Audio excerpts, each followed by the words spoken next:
நயினார் நாகேந்திரன் திட்டமிட்டே நாங்கள் வெளியேற வேண்டும் என்று செயல்பட்டிருக்கிறோம். அழுத்தத்துக்கு எங்க நிர்வாகிகள் கொடுத்த அழுத்தத்திற்கு காரணமே நயினார் நாகேந்திரன் டெய்லி பழனிசாமியை தூக்கி பிடித்த காரணங்கள். அம்மாவின் கட்சியில் இருந்த பொழுது அவர் பிஜேபி போறதை என்ன வந்து சொல்லிட்டு போனார். அந்த அளவுக்கு எனக்கு நண்பர்.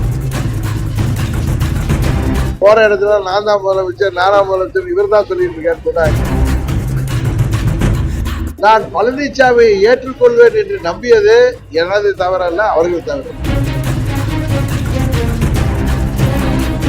விஜய் அவர்கள் அவர் கட்சி ஆரம்பிச்ச காலத்திலிருந்து நான் சொல்கிறேன், அவருக்கு மக்கள் தான் முடிவு பண்ணணும்.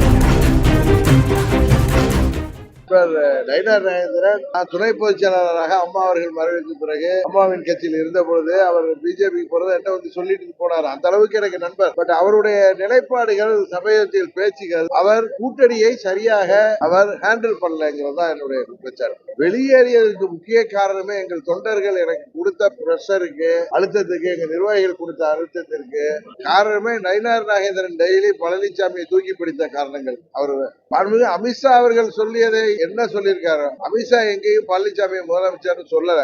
அதிமுக சேர்ந்த ஒருத்தர் தான் சொன்னார். பழனிசாமி தானே தன்னை அறிவித்துட்டு எப்படி வலது கம்யூனிஸ்ட் தலைவர் முத்தரசன் சொன்ன மாதிரி போற இடத்துல நான் தான் முதலமைச்சர், நானாம் முதலமைச்சர், இவர் தான் சொல்லிட்டு இருக்காரு சொன்னாங்க. சுதந்திரமானவன் எல்லாருக்கும் தெரியும். இதுல என்னன்னா, இத்தனை பேர் தமிழ்நாட்டுல ஊடகத்தை சேர்ந்தவர்களும் அரசியல் நோக்கர்களும் நான் பழனிசாமியை ஏற்றுக்கொள்வேன் என்று நம்பியது எனது தவறல்ல, அவர்கள் தவறு. இந்த கட்சி ஆரம்பிக்கப்பட்டதே அது அண்ணன் நயினார் நாகேந்திரனுக்கு சேர்த்து சொல்றேன். பழனிசாமியின் துரோகத்தை எதிர்த்து ஆரம்பிக்கப்பட்ட கட்சி.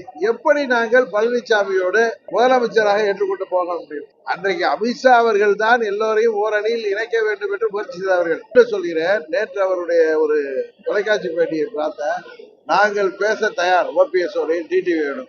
ஓபிஎஸ் வெளியேறியது யாருனால் என்பது தெரியும். இப்பொழுது அவர் ஓபிஎஸ், இவர் அமமுகங்கிறது தனி கட்சி, இவருக்கு ஓபிஎஸ்க்காக பேசுகிறார். இயக்கத்தில் எனக்காக என்னோடு தொடர்ந்து போராடி வருபவர்களுக்கு நான் சரியாக வழிநடத்த வேண்டும். நான் எப்படி பழனிசாமி ஏற்றுக்கொள்ள முடியும்? ஏன்னா யாருக்கு, உங்களுக்கு எல்லாம் ஊடகத்தில் உள்ளவர்களுக்கு தெரியாதா?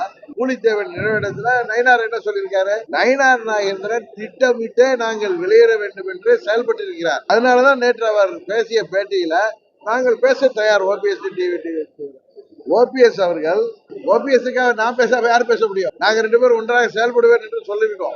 ஓபிஎஸ் நானும் ஒன்னாதான் அந்த கூட்டணிக்கு போனோம். எனக்காக தேனி தொகுதியை விட்டு கொடுத்தவர் ஓபிஎஸ். அவர் மகன் வெற்றி பெற்ற தொகுதியை நான் போட்டியிட வேண்டும் என்று எனக்காக வெற்றி கொடுத்து விட்டு அங்கே ராமநாதபுரத்துல சுயேட்சை சின்னத்தில் இருந்தவர். துரோகம் நியாயப்படுத்தப்படுவதாக நினைத்து வெளியேறினோம்.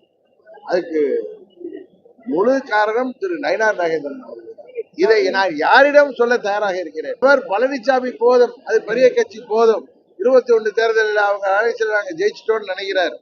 அதனால் எங்கள் பின்னணியில அண்ணாமலை இருக்கிறார் என்று யாராவது பேசினால் அவர்களுக்கு அரசியல் தெரியவில்லை என்ற அர்த்தம். விஜய் அவர்கள் அவர் கட்சி ஆரம்பிச்ச காலத்திலிருந்து நான் சொல்கிறேன், அவருக்கு மக்கள் தான் முடிவு பண்ண வேண்டும்.